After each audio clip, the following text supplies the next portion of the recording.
Well, as I just mentioned earlier, we have a very special guest with us today. His name is Kevin Walker, and he is the director at the Huntsville Inner City Learning Center, which is actually just located, walking distance from here.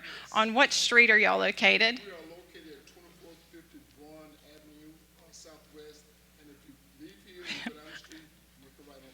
That's a good. So it's on Braun Street and it's in walking distance. But I want to introduce you to Kevin. Kevin has been the director at the Learning Center since last June. And we are so fortunate to have him. And I want you to just put your hands together and welcome Kevin. Come on up, Kevin. You sit here. I'm going to get your microphone for you. I know. Oh, goodness gracious. I don't think you're old, Kevin. So, all right. Yes, just press that red button. No, is it on? Here. It's yellow. I think we have to turn it on, so just go ahead and try that red button and see. So, is it coming? All right, let me see that. All right, here we go. Watch this. There it is. Thank you, Kevin. I like him already. Smart man. So it is really good to have you here today, Kevin, and thank you for being a part of what we're doing here. Thank you all for having And me here. go ahead and put that, there it is. Go ahead and put it there, yeah. Thank you all for having me here. I talk so loud, I'm afraid to talking to the mic. But don't be afraid. I'm so glad you addressed that. Don't be afraid because the sound man back there is awesome. Okay. And he'll adjust it, but just keep it there, okay? Yes, ma'am. Okay. I mean, we got to get some things straight, right? Listen, we're all at home here, so. Did I embarrass you, Kevin? I don't think you can be I embarrassed. follow instructions well. I know.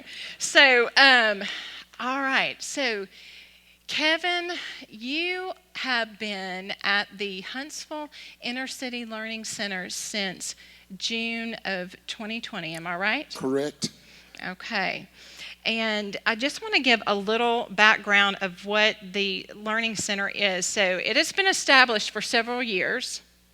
And I would say, I don't know exactly when, but the Learning Center went through a really difficult, hard loss recently. And it's been about a year. Is that right? November 2nd No. will be a year. Okay.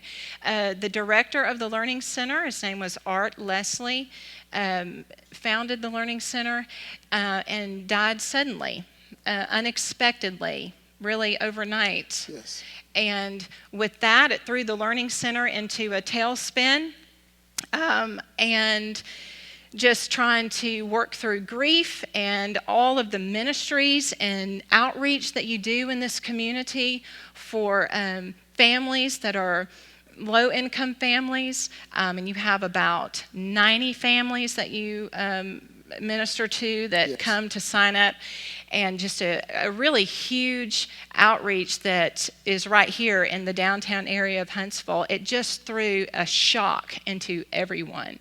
Took time to heal. And so you, though, had been volunteering some at the Learning Center. Yes. Just to come Yes. in. Art asked you to come in and to help mentor some kids and tutor some kids, but also to help keep some of the kids' behavior under control. Can you imagine? Can you imagine? Is that right? That's correct. And so that is how you got connected with the Learning Center, kind of. Just Art asked you to come and help, right? Yes.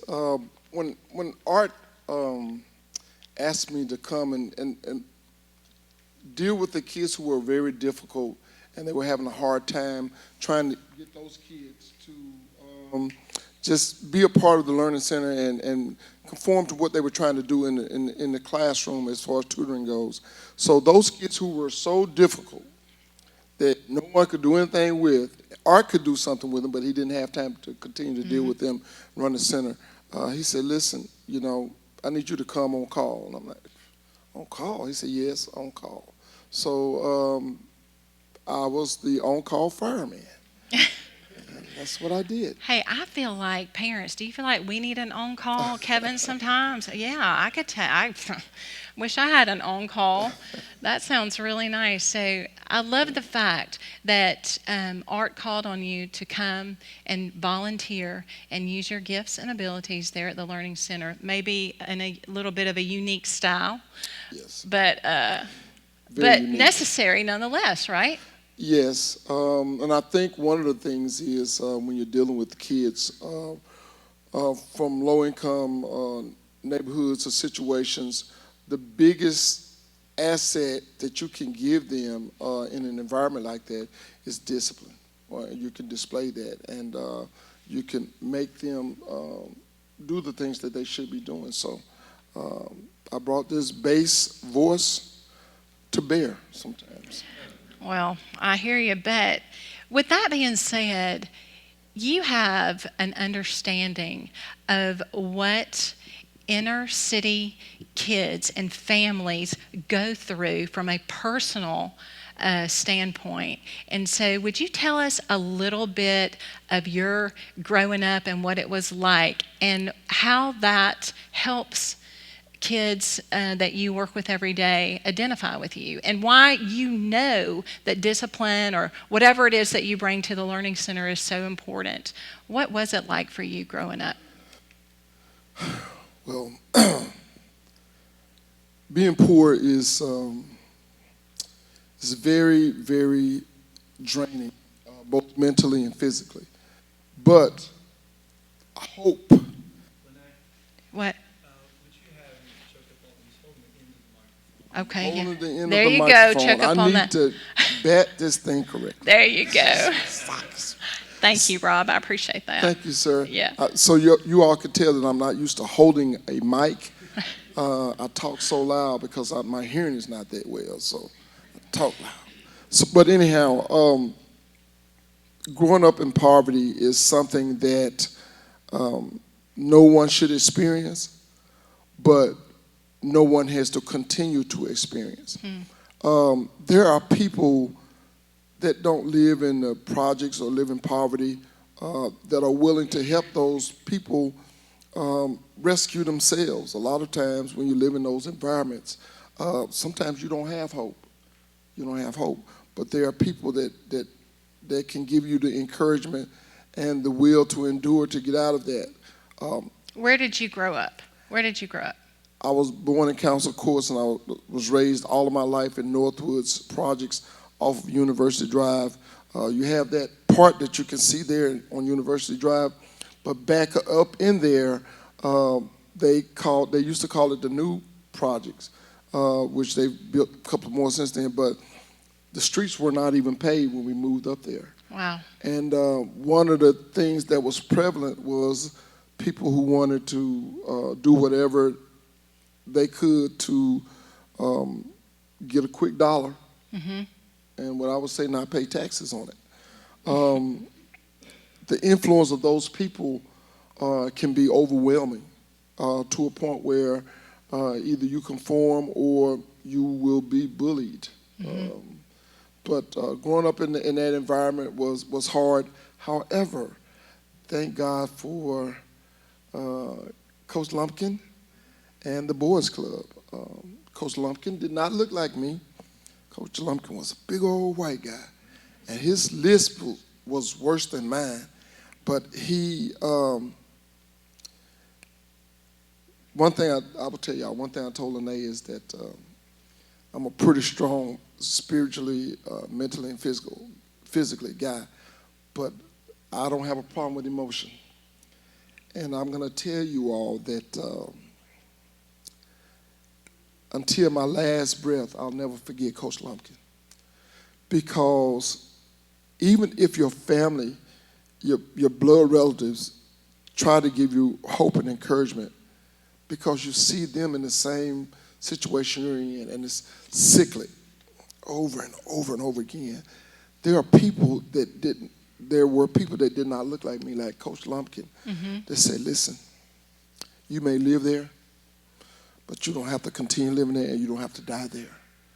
And he gave me a lot of hope, y'all, I'm telling you. and he was a good guy. And he gave me the encouragement to be somebody, So Well, let me say this because I think what you're saying is so important about your coach. That he came into your life when you were 11 years old. Is that right? 11 years old. Okay, and he stayed with you through your whole growing up, through middle school and high school, and when you graduated and went off and to join the Army, right? Yes, he was at my graduation from basic training. He was at my retirement ceremony. And one thing you said to me that I thought was really amazing was that when you would come home, when you would come home from the Army or you would be out and you had been deployed and you would come home, you would come see your parents first, but then you would go see Coach. Yes. Because you wanted him to actually see what he had poured into you and what he had built in character in you, and the hope and encouragement that he gave you while you lived in the projects. And I will tell you that as an adult in the military, there were only 3 other adults that ever saw me shed tears, and that was my parents and Coach Lumpkin, because when I would come home, I was always glad to see them. Mm-hmm. And when I got ready to leave them, I would shed some tears because he was also my parent. And to have him, and I wasn't the only one. I wasn't the only one that Coach Lumpkin touched. There were many that he touched. He couldn't save them all, but he was the example for us to use to come back and help in the community, And he was a wonderful, wonderful mentor.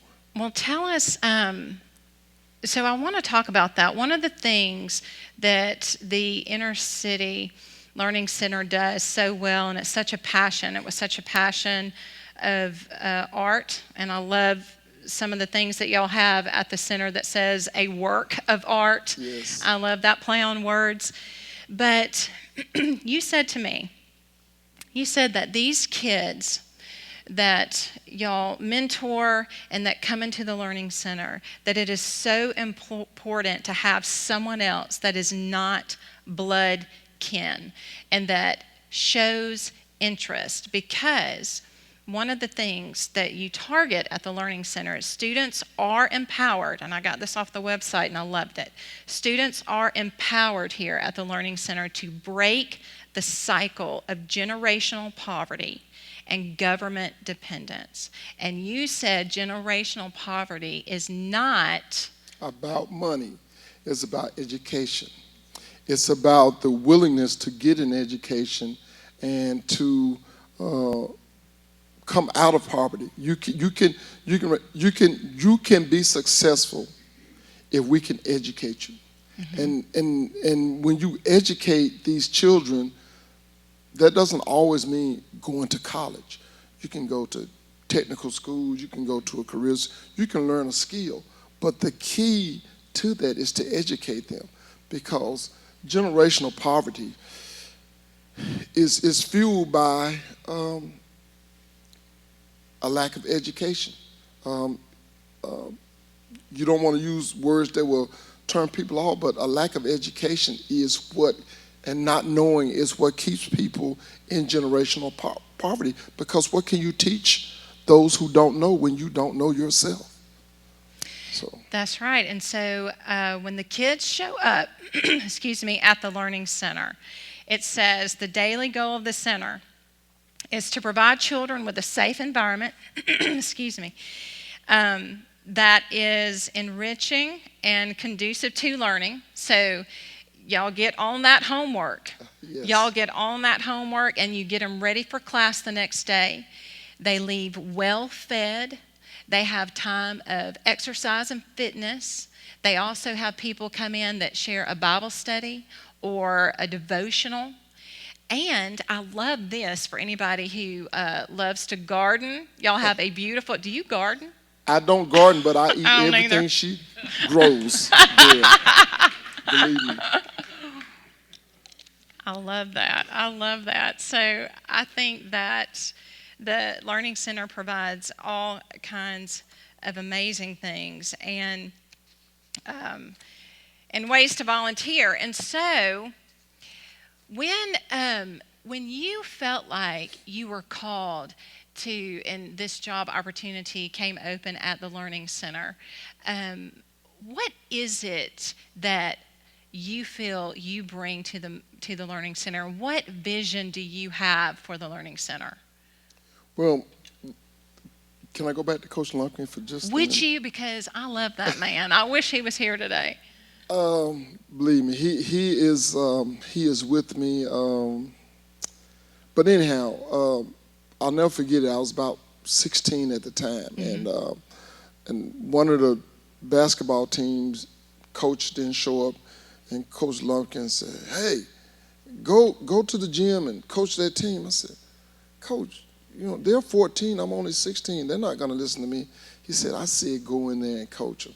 And I will tell y'all that the only thing I did was what he used to do with us when he was coaching us, and I mimicked everything he did. And it was like, do this, do this, do this, don't do that, and that discipline that he taught me carried over. But one of the things I did in the military, wherever I went, I would always coach. But when you're in the military, sometimes you have to do things that you wouldn't normally do as a civilian. And I just want to make sure I make this clear to everybody. I love God and I love my country. And there's nothing that I would not give either of them. And that means that my life is theirs and is theirs to take as they see fit to use me. And then after that come kids. I found that in the harshness of military deployments and stuff, I found that after I got back, sometimes you have to see people to kind of separate yourself from where you were and what you've been doing. And what we figured out was that I have a passion for kids, and I'm calmest around kids. My patience and my focus is always with kids because kids are very innocent. They're very innocent. Yeah. And we can shape them. That's why it's important as Christians to make sure kids know what the Word of God, Jesus' journey. And so I was working for this company downtown. I don't mind telling y'all, it was another nonprofit called Still Serving Veterans. And they are also Christian-based, the way they do business. We pray every day up in there, let me tell you. First place I ever been other than church that they pray every day. No meeting is started without praying. But anyhow, it made me feel really well. But in my volunteering, I saw a need, especially after Art died. There was this ship that it needed a rudder.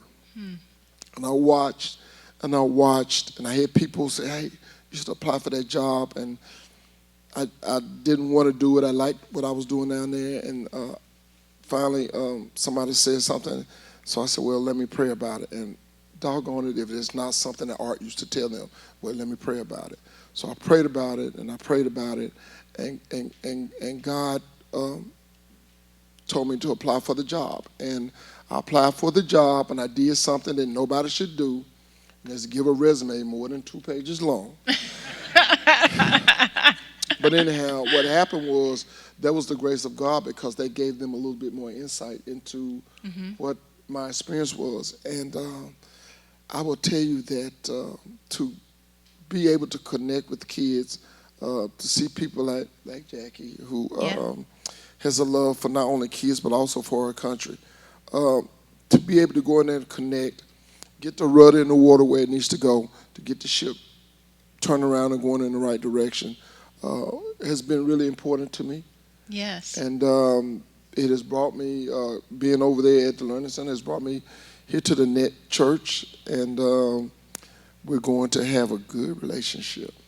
We are going to have a good relationship. And this is one of the reasons that Kevin is here today, because the Net Church is going to partner with the Learning Center in all the ways that we were talking about with volunteering. But recently, we went over to the Learning Center and talked with Kevin and a couple of people, and we're going to be starting what's called a family pantry. And we're excited about that. And actually, Ben and Julie Johnson are going to organize that. And next week, we will start with sign-ups. But there is a need for a family pantry at the Learning Center. And so the different types of items that we're going to be providing are things like not necessarily food items, Right. but things like shampoo and hygiene items and detergent, seasonal things, chapstick, for instance, in the Yes. winter. That's a Yes. big deal, isn't It it? is a big deal, and I would tell you all that I worked in the Huntsville City school system as a school-based social worker and a community and parent liaison, and I will tell you this: a child with dirty clothes has no hope. A child without personal hygiene has no hope. They can be disruptive in the classroom. They can be disruptive in society. But those things that to help, and a lot of people say, oh, that's not much, detergent and stuff like that. But clean clothes, Yeah. some deodorant, chaps. I'm telling you, it makes a huge, huge difference. We have a wash and dryer down there. We will wash clothes. And every school I worked in the Huntsville City school system, as soon as we got approval, we would, if they didn't have a wash and dryer, we did that, and it affects behavior. It affects their ability to learn and grasp some things that we're doing there, because we can wash those clothes while they're in tutoring. Well, and when you mentioned that, when we were there, one of the staff members that we were talking to, they were telling us about the family pantry and these items that are needed that they can't necessarily get on their own. But there was a family with, I think, maybe 6 children total, and 2 parents in one household, and they had one toothbrush for the entire family that they all used. And when you guys found out, you were able to provide some things for the families. And when the families come in, sometimes they are too Ashamed Yeah. or to ask for help. And I'm telling you, if you could see their faces before and after, and you can, after a while, you can kind of tell when somebody needs just like with your children, you can tell when they want something, but you can also tell when they need something. And the thing about it is, when you can tell that they're in need and you help them, their graciousness, it goes out, in the stratosphere. And it changes their whole day. It does. So. It does. So what does an afternoon at the Learning Center look like? What time do the kids arrive, and what does your schedule look like? Well, my personal schedule is helter-skelter, I'll tell you that much. But the schedule is very strict, 3 to 6. The Learning Center started off as a tutoring program. It is still a tutoring program. All of the extracurricular activities we do, they're scheduled around the tutoring process. If you are not making progress in school, we're very strict about you do not get a chance to participate in stuff like ballet or robotics or any of those things, because the academics come first. Yeah. And if we allow them to skip out on academics because they want to do something else, then we're defeating the purpose. They come in around, they start coming in around 2:30 because of based on what school they go to. Around 2:30 they come, and we try to give them a little flex time between 2:30 and 3 o'clock to kind of get some things together, maybe go outside on the track, do some exercises or something. Then what we do is from there, we actually start going into tutoring And part of the tutoring process, based on what day it is, they will have Bible as well. Bible, we provide a snack for them, and we send them home with dinner. And I would tell y'all that dinner is now pretty healthy. It comes from Sensei's. Yep. So we try Yes. to stop giving them things that does not promote a healthy type of lifestyle. We want them to have we want them to eat healthy, we want them to think healthy, and we want them to be healthy. So, and then everything starts winding up about 5:50 now. The tutoring is over at 6, but almost all of our kids' parents work. Okay. They work in manual labor jobs. They work in minimum pay jobs. They may not be able to get there at 6 o'clock. Sometimes they're there at 7:30 or 8 o'clock, and sometimes we have to take them home. But the day normally goes from 3 to 6, and that 3 to 6 it can be pretty intense. I would tell you, it can be pretty intense in those classrooms, and we have them broken down into K through 2. Okay. 3 through 6, and the 3 through 6th grades are in actually separate rooms, and then the 6th, 7th, and 8th graders are there. And before I forget, when we finish, if you all want, I'm going over to the center when I leave here. So if any of you all want to come over, you can come over, and I can give you a tour of the facility. And it's a more relaxing tour because it's not during the week, and you don't have a lot of people running around. But I have three employees I have to train for a while today. But you all are welcome. Not just today, that's any time we're there. And the hours are from 10 to 6 every day. So from 10 o'clock in the morning until about 2 o'clock, you can just walk up in there and say, hey, I want to get a tour of the facility, and you can get one. And on Fridays, there are no students. Okay. Fridays is a repair and preparation day for the staff. And the kids normally don't get homework on Fridays. However, we are available to the parents for tutoring still on Fridays. So, being the director at the Learning Center over these past several months, I know you've had obstacles with COVID and all of that, but what has it been like for you getting to know these children in particular? And what have you seen over these past several months in building relationships with the children that you are over and that you oversee? And listen, and while we were talking, I want you to answer that question. How are you connecting with the children over these past several months? But while we were talking over at the Learning Center, Kevin said, listen, everything goes through me, all right? Right now, I want everything to go through me. And I was like, yes, sir, I got that. And so, but how are you dealing with the children and connecting with them? What have they meant to you? Let me just, and y'all, I don't mean to just focus over here because the pastor's over there. Yeah, don't focus over there. Just turn over there. Yeah, let me turn over here. Yeah, turn over there for a minute. One of the things I would tell y'all is it's amazing how innocent children are. I mean, they're innocent. Some of y'all are not old enough to remember Gumby, but to me, kids are Gumby. We can shape them any way we want. I don't know about Pokey, though. We don't want too many Pokies. But you can shape these children in a lot of different ways. But because of their innocence, we have the opportunity to shape them in a positive way. And we're still in like a transition period because I'm never going to be able to replace Art. I mean, they loved him. And our children are still trying to come to grips with his departure.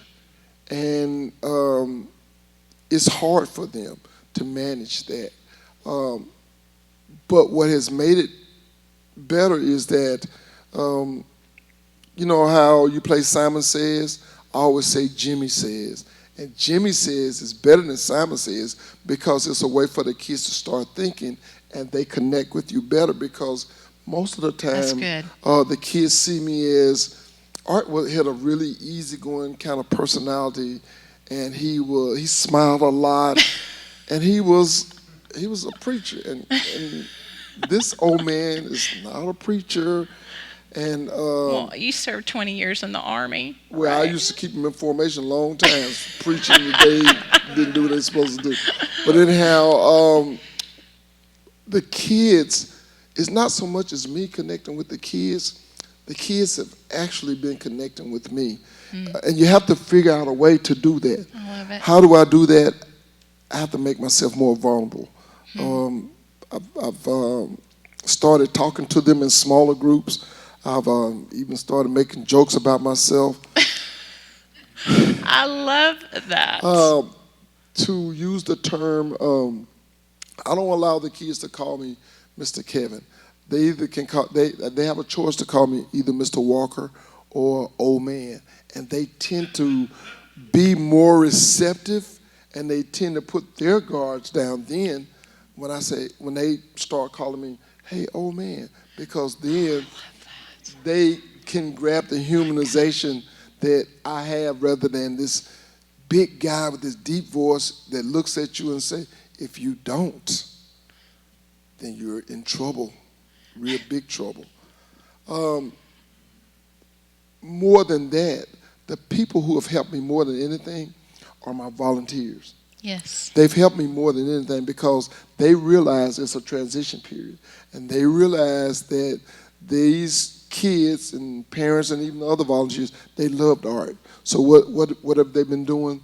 They've been bridging the gap for me. Mm-hmm. They've been talking to parents. They've been talking to other volunteers. And they've been talking to the children and say, hey, he's not bad. He's just kind of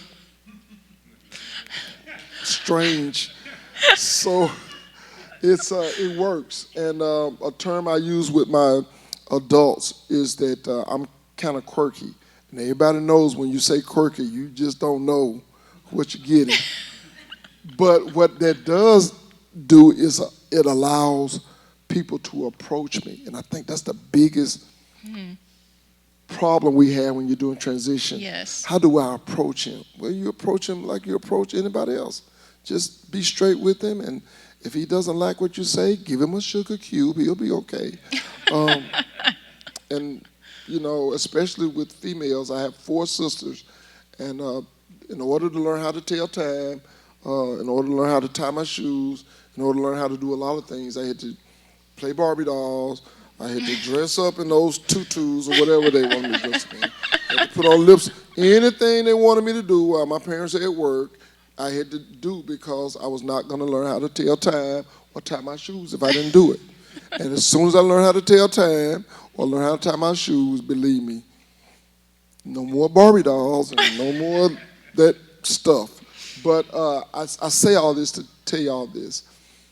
In the military, I started leading soldiers at 19, and I continued to lead soldiers throughout my military career. I was always in combat arms, and sometimes I felt that we were getting the raw end of the deal because I never got a chance to wear my Class A's. Sometimes my dress blues, by the time I got to wear them, they always had to get some tailoring done to them. And you know, when you're deploying and you're leaving and you see those guys that are in the rear all the time, they just wave at you bye-bye and they're laughing and you just, but anyhow, I would tell you that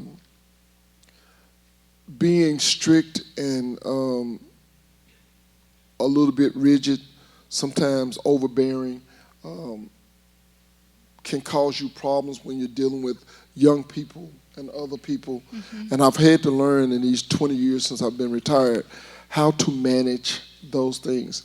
But kids can have me for a penny. I'm telling you right now, kids not only are our future, but kids are healing pieces of our souls. Mm. At my church, I teach Sunday school, I teach Bible.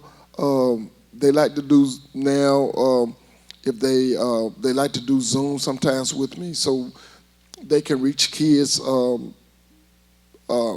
extended members of their family in other cities across the country, and it works out really well. But this is the thing right here. There's no plan without God. The best laid ideas are no good without God's plan. And I'm going to tell you all, because God has brought me it is very true. God can bring us a long way, a mighty long way, Yeah. from living in the projects to getting a chance to meet Coach Lumpkin. And I want to tell y'all that Coach Lumpkin had a very heavy lisp, but his writing was so beautiful. And I would tell you that because it was always perfect. The punctuation and the words, they always reached me. So I knew whenever I left home, I knew I was going to get letters from my parents and Coach Lumpkin. I've got a couple of Dear John letters, believe me. But I really, really knew that something good was going to be in there with my parents and Coach Lumpkin. But God's will has carried me here. God really, since June the 22nd, when I started working at the Learning Center, God's influence on my life makes me glad to be a Christian. It makes me glad to come here and sit here and look at you all and talk to you all and see how welcome you've made me. Just out there, I had my mask on and people would greet me like I've been here since the church got started. And I appreciate that. And I want you to know that. I know we're talking about the kids and the connection. No, I love everything you're saying, Kevin. I'm so happy to be here. And I'm telling you, I can be emotional. And I'm not ashamed to shed tears as a grown man. Because when God calls me home, I'm going to be shedding some tears. And when I know that time is coming, and I've told my family, listen, I'm not shedding any tears because I'm sad to leave you. I'm sad to leave you, but I'm going to glory. And I'm telling you right now, I don't have to wear shoes at all when I go to glory. So yeah. I'm gonna. They told me to keep this brief. You know, some of the members on the board said, "Now, when you talk, you keep it brief." But y'all, I just have to tell you that you guys have got me going today, from the singing to the reception to the interaction. I'm telling you, I don't. Listen, this is a good day. It is a good day. This is a good day. It is a good day.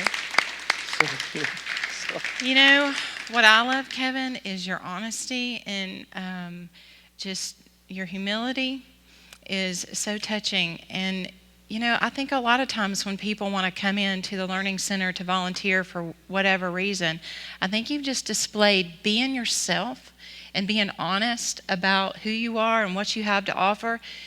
You're describing yourself as, you know, big kind of overbearing person working with little kids, but you're honest and you know that that part has to soften and you connect with kids. And so for any volunteer wanting to come into the Learning Center to help and be a part of what the Learning Center is doing, what would you say? I will say this. I have a lot of rules at the Learning Center. One of the things is that a lot of people don't like our rules. But in order to become organized, and I call it, if not for art. In my email signature, it says, if not for art. But for those people at the center, I tell them, I'm not at the center for 20 years or even 10 years. I have a vision to carry art's vision forward to 2040. And everything I'm doing today is to make sure that the center is surviving in 2040, and not just surviving, it is the standard for any type of after-school program. This is what I would tell everybody. Anybody who's been in the military know everybody loves coffee. If you take a sip of coffee before you say something that you may regret. I tell everybody that I'm a lot more approachable than I may seem. And as they get to talking to me and drinking coffee with me, they figure out what soft as hot butter in a skillet. He's just on the outside. He's trying to pretend like he's some kind of hard guy, but we already know he's just fluffy. And I will tell you that you don't make the volunteer conform to the Learning Center. You have the Learning Center and what we're doing conform to your volunteer, because I have volunteers that help me with traffic. I have volunteers that tutor. I have volunteers that come and help. with the logistics of the meals. I have some volunteers, believe this or not, that come in and just talk to me and say, hey, you all right today? Let's pray. And they're younger, some are older. There's some females, there's some males, but more than anything, what somebody feels they can give is what we want. It's not one of those things where you come in, I want you to do this. No, these are our needs. You decide what you want to do. Anything that's done over there as volunteers, it's a labor of love. And I will tell you that let God lead you. If you only come for 30 minutes just to come in there and say, I just came to pray for you all, I'll take that. If you come in there and say, hey, I need to pray for you, you looked a little stressed today, do that. I'm always looking for volunteers, but more than anything, I'm looking for Christian volunteers. Those who will put God first and say, listen, we want these kids to be Christ-like. We want them to be disciplined. We want them to be independent. So how do you do that? When you come in and they see you, they love you because they know that you're coming to offer hope. And that's what I need, people that come to offer hope. And I don't care if you just email me and say, Kevin, I just wanted to send you an email to say, just to say, be encouraged. You don't even have to put anything in there, but be encouraged. I'll take that.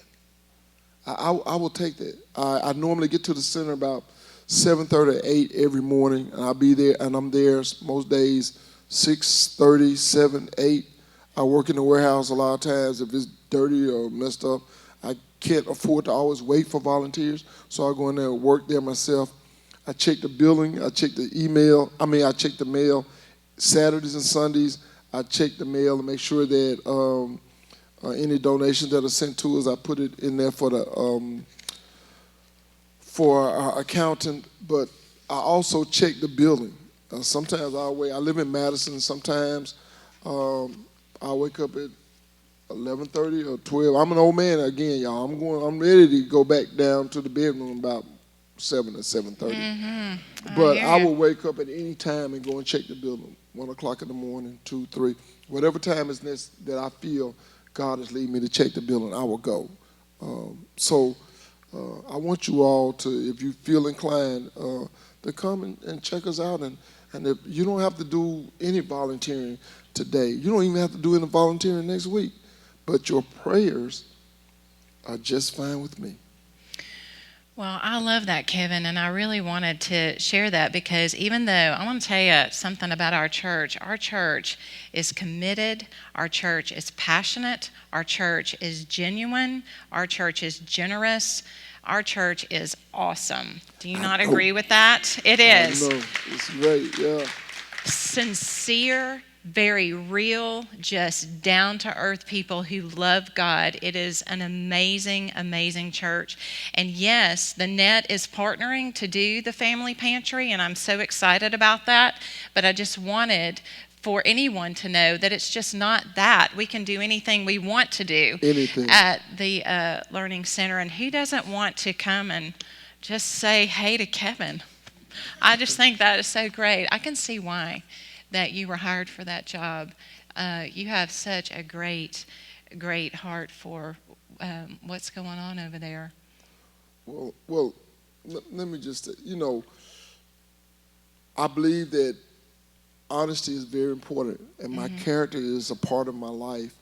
And if you give up your character, it's like giving up your life. And one of the things, and this is the honest to goodness truth, I've never gotten outside of the military. I've never gotten into so many confrontations except for when I was a social worker assigned to individual schools in Huntsville. Because the devil is on steroids, y'all. I'm telling you right now. That rascal is on steroids. But the way we fight the devil is we continue to take those vitamins, the vitamin G, God. I love it. Double up, triple up, sometimes vitamin J. But to hold up the bloodstained banner and the battle axe of God, we can overcome that. And I'm going to tell you that people will not like you doing good. There are people that will criticize you for doing good. And I'm going to tell you that, and you already know that when people criticize you for doing good, you're not the one with the problem. They are the ones with the problem. I love it. So when we pray, we don't pray for ourselves. We pray for them first, and then we pray that we have patience with them.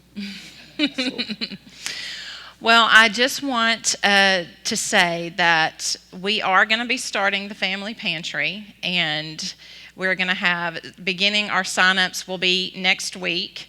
We're going to start going to the Learning Center on November the 5th, which is a Thursday, from 3:30 to 6. And there is a particular room that just needs to be cleaned out, worked on, and set up. Am I right? Yes, and we've ma'am. got some work to do. Yes, ma'am. And we'll be taking volunteers for that next week to clean it out and get it ready to be stocked. And then we're also going to be having sign-ups for just the weekly maintenance of the family pantry. And we're going to be running, seasonal drives for different items needed through summer, winter, fall, spring, and all of that. We'll be working on that as well. And we're going to keep the family pantry so that not just the net provides for the family pantry, but that y'all can put it on your website so that all the community, any organization, any church, it's going to be organized and well put together so that everyone can help with this family pantry, and that we are going to be the foundation and keep it resourced. So I want you to know that is coming up next week and a part of our moving forward. And can I add this, Lene? You can add, yes, you can. I promise you all that I will be a good steward of your generosity. And I think that's very, very important. If you're going to help somebody do something, they have to be good stewards of what you extend to them. And I'm very conscious of that. We're going to have that pantry, but it's more like it's going to be housed in our facility, but belongs to the net. It's just going to be another extension of your, I would say, ministry, one of your ministries. Yes, absolutely. So we're not going to be one of those ones where you come in and the door is going to be locked or whatever. When we do put when we start getting that thing organized, and believe me, y'all, I've changed so many locks in that building. They should have never let me be in there by myself for a month. I love it. The access to that place, you all will have a key to, when you come in, hey, come on in, and you do what you need to do. But also, that gives you that freedom and that it takes away a lot of stiffness. So when you come in, you can go and do what you need to do. But yes, and by the time y'all come over there, I'll probably have put on my sweats and stuff and started doing some things. Well, I hope so. Listen, Kevin. Time to go. It is, but listen, I thank you for being here today. Can we give Kevin a hand? Appreciate him and what he's doing. It is not easy. We really, really, we love you and we appreciate you.